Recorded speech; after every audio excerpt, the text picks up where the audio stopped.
Hello and welcome to today's webinar. Are you ready for the in-home serious incident response scheme? My name is Dale Park, and together with my colleague Lisa Dean, we're the Regional Advisors for Diversity and Wellness covering the East Metropolitan area of Melbourne. Before we begin, we'd like to acknowledge that we're meeting on the lands of the Wurundjeri people and pay our respects to elders past, present and emerging, and a special welcome to any Aboriginal or Torres Strait Islander people who are viewing this session.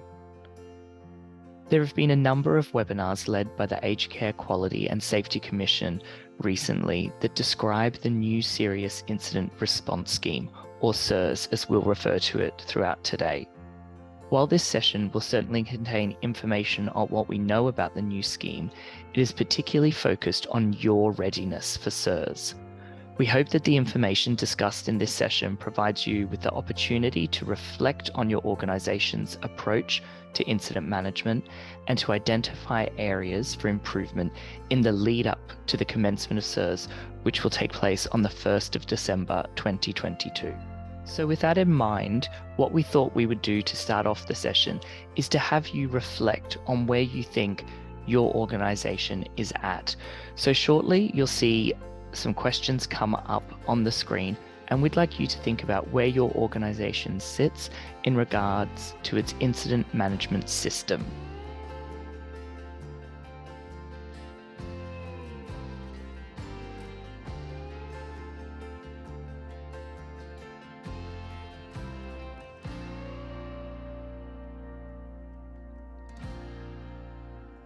We recommend that you keep a note of where you rated yourself, as we'll ask this question again at the end of the session, so you can understand whether your initial response is the same or, based on the information shared in this presentation, if it's changed in any way. So we might start off by having a look at the background to SIRS. And we know that there's a significant number of the current reforms are a direct result of recommendations that have been handed down by the Royal Commission. And this includes the extension of SIRS from residential care to home and community care settings. So embedding SIRS aligns with aged care existing legislative and quality framework, and these specifically relate to Standard 8, which requires providers to have effective risk management systems and practices for managing and preventing incidents. Standard 3, which requires you to effectively manage high impact and high prevalent risks. And of course, Standard 6, which relates to the use of open disclosure when things go wrong. So from the 1st of December, meeting your obligations under these standards will include the reporting of serious incidents to ensure greater protection to older people who are accessing your services. So implementation is being informed by a project that's been led by KPMG, who conducted a prevalence study which looked at designing options for the extension of SIRS. So the study was completed over a 6-month period, and it involved 151 providers who volunteered to be part of the trial. So they recorded and reported incidents which related to the 8 reportable incidents within the residential SIRS program. And you can see these on your screen here. So we understand that the reportable incidents for in-home care and the processes that go with that will be very similar, but not the same as those for residential aged care. And of course, this is taking into account the different service settings. So you can see the reportable incidents here. They're probably relatively obvious. So unreasonable use of force, for example, might include things like hitting, pushing or shoving or rough handling. Psychological or emotional abuse, which might include things like, yelling or ignoring a consumer or name calling. And of course, stealing or financial coercion by a staff member. So at the conclusion of the 6-month study, there had been a total of 161 serious incidents reported by those organisations involved in the trial. And you can see a breakdown of these on your screen. It's interesting to note that 118 of those 150 providers involved in the study reported 0 incidents, and overall there was an average of 27 serious incidents reported each month. So based on these findings, KPMG provided 4 options for SIRS. We don't yet know, as I said earlier, which option the department is working with, but as we've said, they're likely to be similar to those you see on your screen. So what is SIRS? So SIRS is a scheme that establishes responsibility and sets out the arrangements for providers to prevent and manage incidents, and to notify all reportable incidents that occur or are alleged or suspected to have occurred to the Aged Care Quality and Safety Commission, and of course the police where there are reasonable grounds to do so. SIRS focuses on the health, safety, well-being and quality of life of consumers, and it also focuses on using incident data to drive quality improvement within service delivery. To meet the requirements of SIRS, you must have an effective incident management system in place. It's one that responds to all incidents, supports consumers impacted by an incident, and is continuously improving. And you must report information to the regulatory body about specific reportable incidents. Meeting these obligations will be integral to meeting your responsibilities when the program is rolled out on the 1st of December. Today, we'll be focusing on your obligation to have and to maintain an effective incident management system. We've already talked about the imperatives for embedding incident management processes, so we'll take a closer look at defining incidents and near misses, the key elements of a best practice incident management system, which includes the establishment of policies and procedures, recording tools and templates, education and communication, and good governance and accountability. Finally, we'll talk about what you can be doing to prepare for the introduction of SIRS and provide links to useful resources. We would expect that every organisation operating within the aged care sector has some form of system or process to manage incidents. We hope this session provides you with an opportunity to reflect on your existing approach to incident management, to identify what's working well, and where there's opportunity for further improvements to prevent and to resolve incidents. We can't stress enough how important it is that you or the appropriate person in your organization take action to ensure your current incident management system is ready to support SIRS. Essentially, this is about making sure you have a robust system and that all staff are sufficiently educated to operate within the scope of your incident management system. The information we're sharing today is based on the Aged Care Quality and Safety Commission Best Practice Guide to Effective Incident Management Systems. Following this session, we really encourage you to access and use this guide as you navigate your way in this space. So what is an incident? Let's start off by reviewing some shared definitions. The Aged Care Quality Standards describes an incident as any act, omission, event, or circumstance that occurs in connection with the provision of care or service that has or reasonably could be expected to have caused harm to a consumer or another person. So this could be a staff member or a visitor. Any act, omission, event, or circumstance that occurs in connection with the provision of care or service that is suspected or alleged to have or could be reasonably expected to have caused harm to a consumer or another person, or any act, omission, event, or circumstance that occurs in connection with the provision of care or service that the provider becomes aware of in connection with the provision of care or service that has caused harm to a consumer. In addition to defining an incident, the Aged Care Quality Standards also recognizes a near miss as being integral to risk management, continuous improvement, and the delivery of safe and quality care. A near miss is described as an occurrence, event, or omission which happens but does not result in harm. For example, someone may not have become injured, got ill, or had their health impacted, but there was the potential for that to have happened. Near misses may be difficult to identify, and it's important to reflect after an event to understand if harm could have resulted. So, an incident management system is any system that helps an organisation to identify, assess, respond to, and record all incidents or near misses. Its primary goal is to help you to effectively manage and prevent risk. So, the system might be paper based, it might be an Excel spreadsheet, or it may be part of a more sophisticated software program. And service providers are really encouraged to design a system that is going to be fit for their purpose.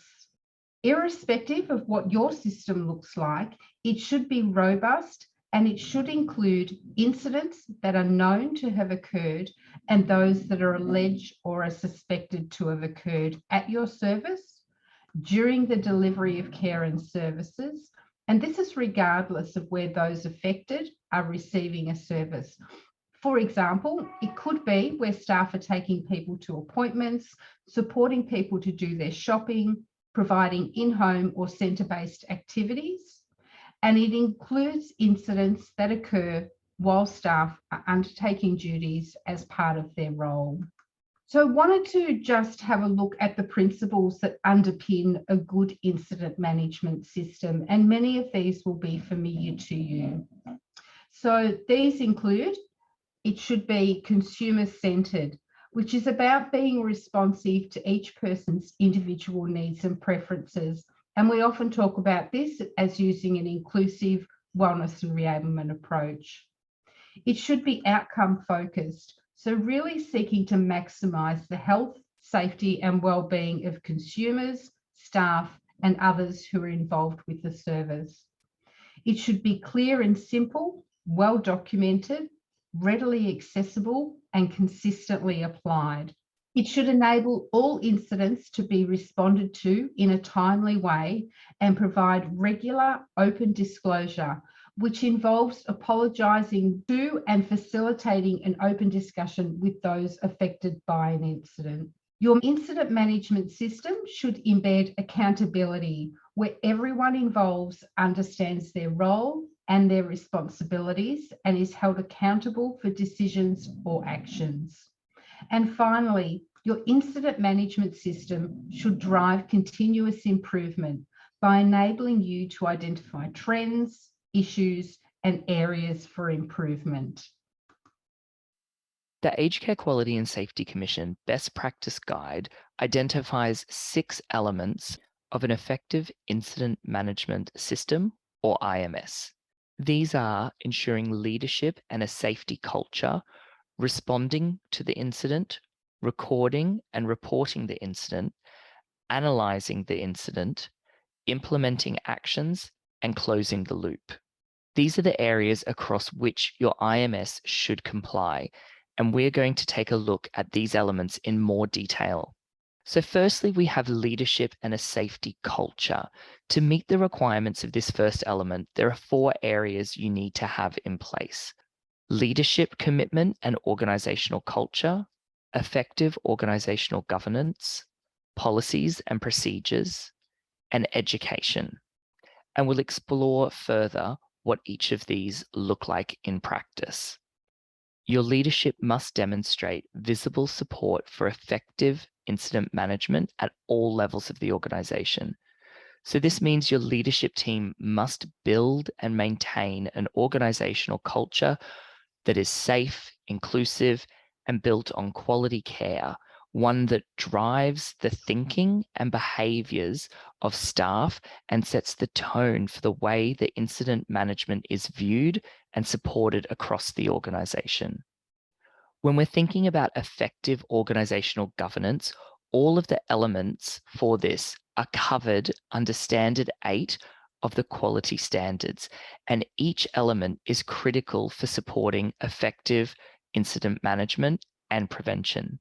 These include having effective information management systems and processes which enable the workforce to get information about how they can prevent and manage incidents, continuous improvement systems and processes which support organizations to assess, monitor, and improve the quality and safety of the care and services they deliver.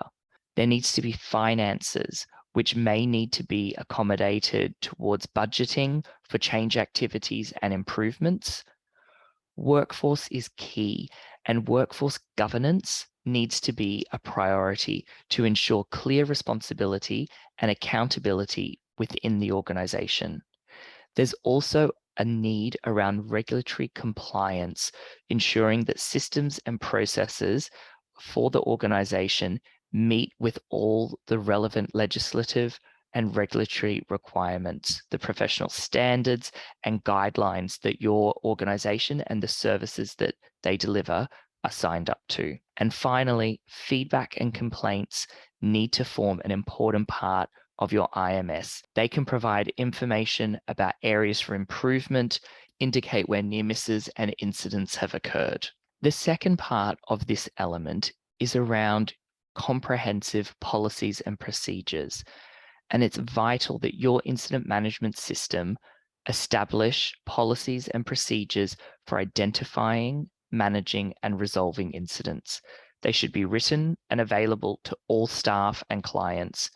Best practice suggests they should include details relating to roles and responsibilities of all levels of staff and include the requirements around your IMS training.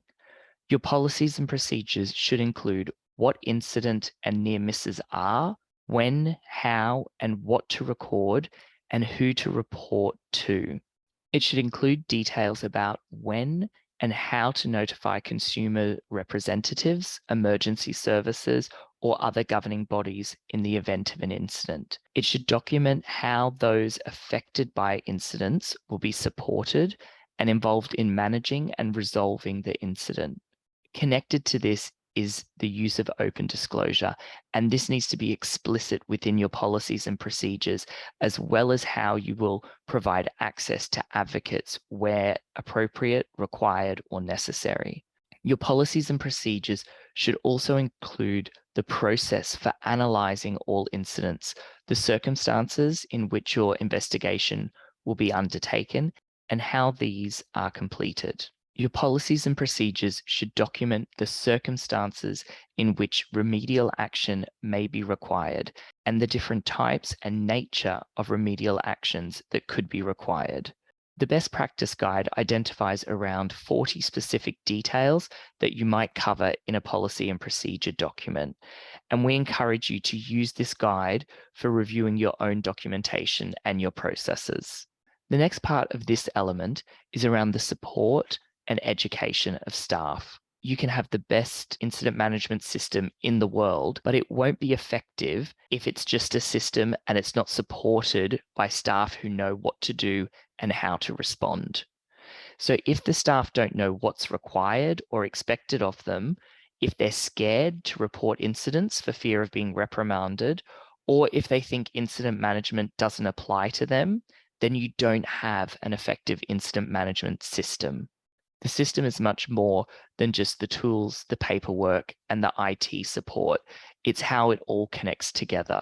So therefore, you need to ensure that all staff and volunteers, and this is respective of whether they're employed or contracted, know what their roles and responsibilities are in relation to identifying, recording, managing, and resolving incidents. And obviously, in preventing incidents from occurring in the first place. Staff and volunteers must be appropriately trained to use and comply with your IMS. As we know, learning is not a one-off event, so support and education needs to go beyond a single education activity. We can't expect someone to just learn how to use the paperwork, the IT system, and think that that's all that is ever going to be required. We know that best practice requires you to reinforce learning, whether that be additional training, regular discussions, case studies, news items, or other forms of communication. So to have that safety culture, you need to be having ongoing dialogue, conversations, education about incidents and how we manage them.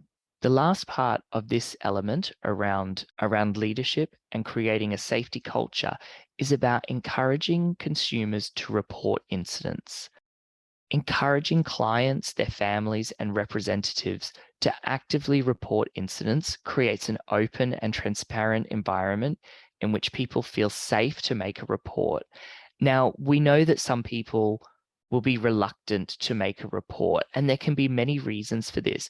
There may be some fear or concern that the service will be compromised or it could even be ended. Some may be worried that if they report an incident or a near miss, it might reflect badly on a staff member.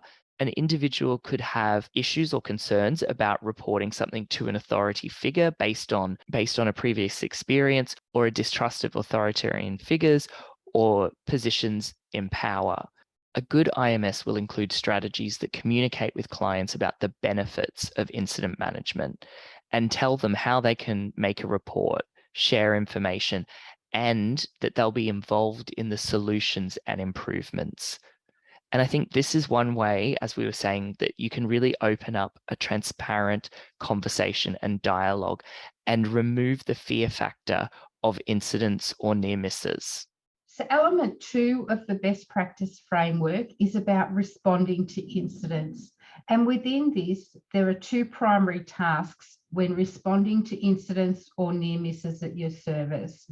These include identifying the incident and providing immediate support to anyone who might be affected by an incident. So you may identify an incident or a near miss in several ways. And these include when a staff member or another consumer observes an incident, when a consumer discloses it, or someone else tells a staff member about it. As part of your organisation's IMS, you must have processes in place to ensure that all staff understand and recognise what constitutes an incident, that they know how to respond to it, that they understand which incidents should be reported to managers and are aware of their responsibility to report these. So the policies in your incident management system should really help you to develop a response plan when something goes wrong. And this plan should support you to take immediate action. And this might include checking on those who've been affected to ensure that their health, their safety, and their well-being is okay, assessing the level of psychological or physical harm and arranging any support that might be required. It might also involve notifying the person's family or their representative or facilitating access to an advocate such as OPAM. It might involve arranging discussions with those affected to apologise and determine an appropriate response. And an important component of this is about ensuring that you provide ongoing updates about what you're doing as part of your incident management process and your response. You should also help others who might be affected, and this might include people who've witnessed an incident, or for example, it might be family and friends of the person involved in the incident. And again, this includes providing those people with ongoing updates about where you are in your response. As part of your immediate response, it's also important to identify whether or not the incident is reportable. So your IMS should specify who is responsible for notifying relevant authorities. Moving on to element 3 of the best practice IMS model relates to recording and reporting of incidents. We understand that each provider is likely to have different internal approaches to reporting incidents, but in the first instance, this often involves completing an incident report form. Internal reporting helps to establish next steps, such as whether further investigation or analysis is needed and any requirements to notify or report the incident.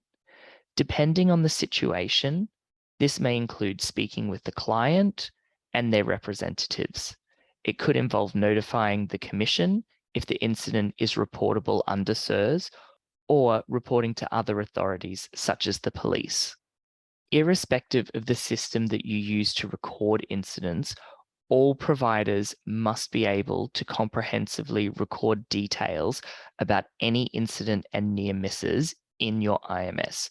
The key information that you should capture includes details of the incident, allegation, or near miss, details of the people involved in the incident, the actions that you took in response to the incident, and details of the investigation or the analysis undertaken to identify the cause or source of an incident. There are certain details of the incident or allegation that must be captured. So these include the name and contact details of the person recording the near miss and the person making the allegation, the time and date of when the incident was reported and when it occurred, whether a death occurred as a result, whether the incident is reportable, and obviously a description of the incident, including the harm caused to each person affected.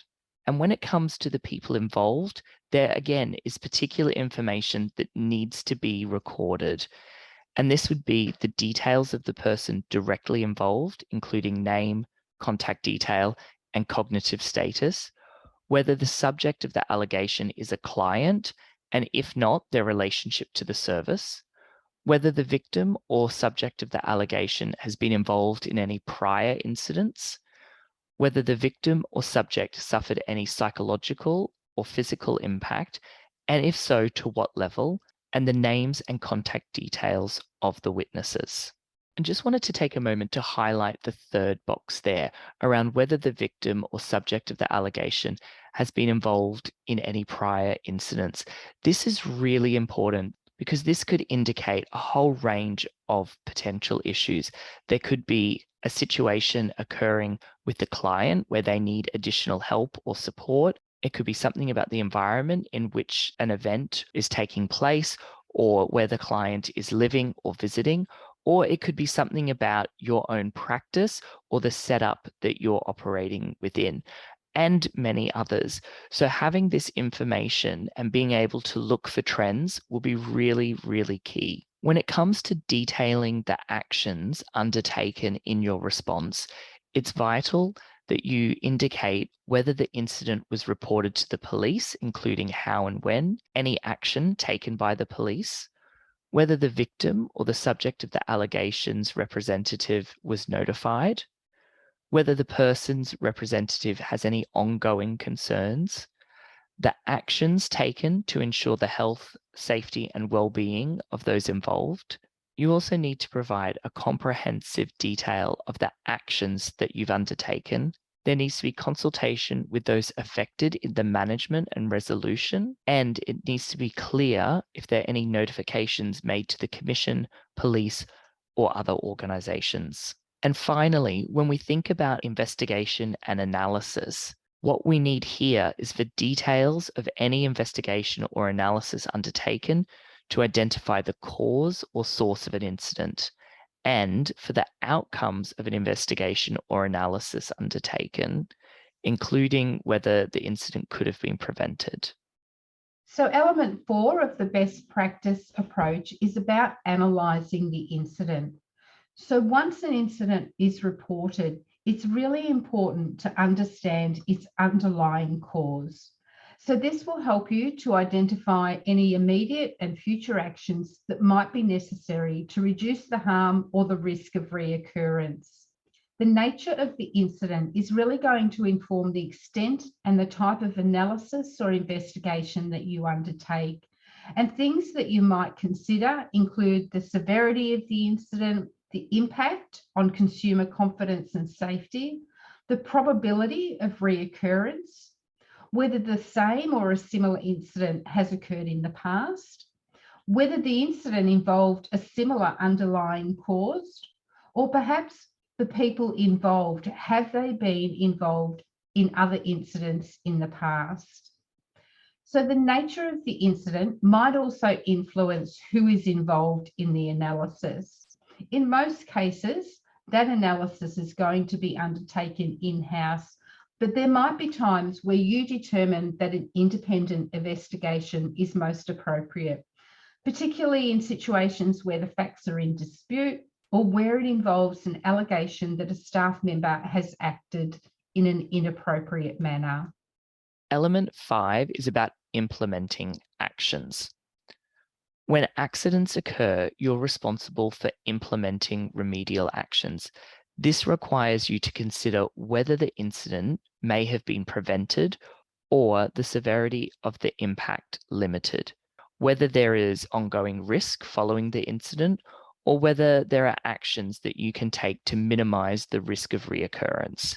In addition, you should update those affected about the progress or outcomes of any remedial actions and ensure that any organizational changes made in response to an incident are well communicated to consumers, their representatives, and to staff. Essentially, you need to take all reasonable action to prevent or minimize the risk of the same or similar incident reoccurring.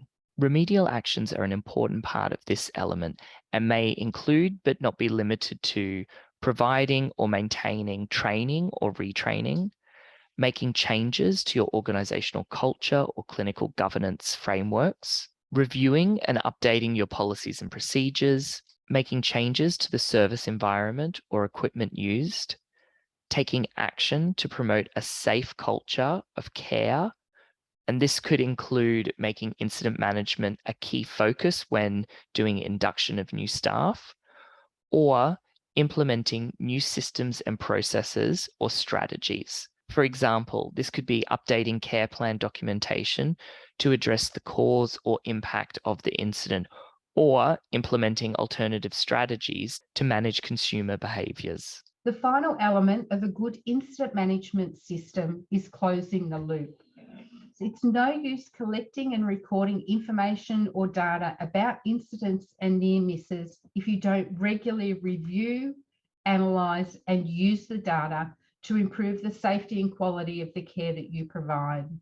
So doing this regularly will help you to understand where organisational improvements could be, and it can provide really valuable evidence-based information and learnings that can be shared with others. Finally, it's really important to remember that you should also include reflecting on and improving your IMS as a whole, not just the incidents that are captured within it. We're now going to take a look at a short video that demonstrates what this might look like. Claire is a manager of an in-home support service which is committed to ensuring the health, safety, well-being and quality of life of their clients.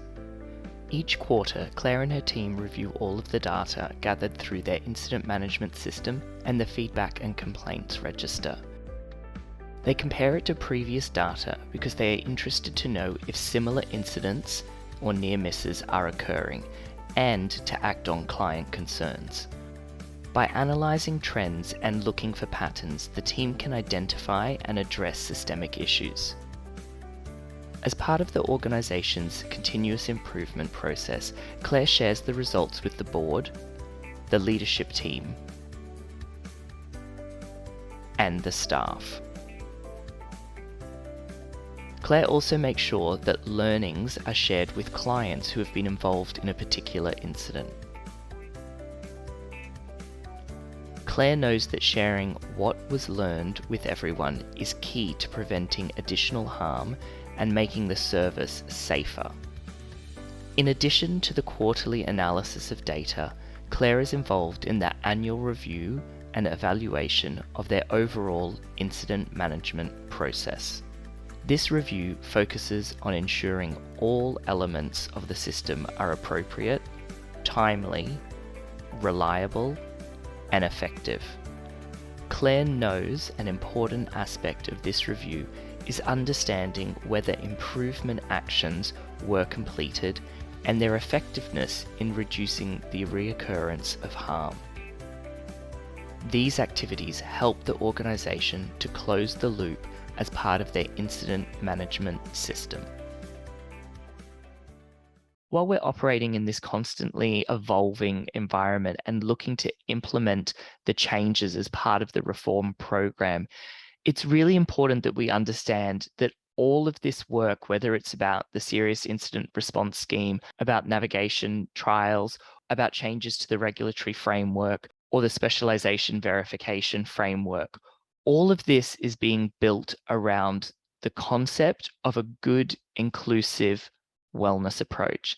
And that's one that understands and responds to people's diversity. It supports and builds their autonomy, enables them to make choices, and is grounded in providing respect and dignity to all older people. So we really encourage you to come at all of these reforms with this grounding that we've been working on for so long, and to ensure the principles of a good diversity, wellness, and reablement approach continue to drive the work and the way in which you engage and support consumers. So the Serious Incident Response Scheme is expected to commence on the 1st of December 2022, so it's not too far away. So in order to prepare for the new framework, we really encourage you to review your organisation's current system now. So this should involve understanding whether your system aligns with best practice and where the opportunities to make improvements exist. We really encourage you to conduct a self-assessment, and you can use the best practice guide to review and refine your policy and procedure, your tools, governance arrangements that provide oversight of your system, and of course, any education or communication requirements with your staff and consumers. It might also be worthwhile engaging with staff and your clients to check their current level of understanding and need in relation to incident management. This might help you to identify some of the gaps that exist at the moment. I think it's pretty clear that the key message today is really about ensuring your readiness for SIRS. And this is going to best be achieved by reflecting on and reviewing your IMS and ensuring that all staff are appropriately supported to operate within the scope of your system. At the beginning of the session, we asked you to reflect on your current incident management system. And given that we've now gone through the session today, we'd like you to review your response and think about the question that we posed to you.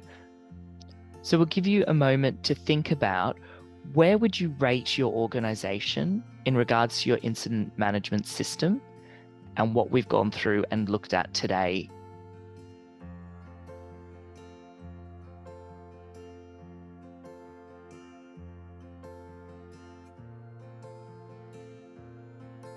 A recording of this session is available for you to view and to refresh your understanding about SIRS readiness.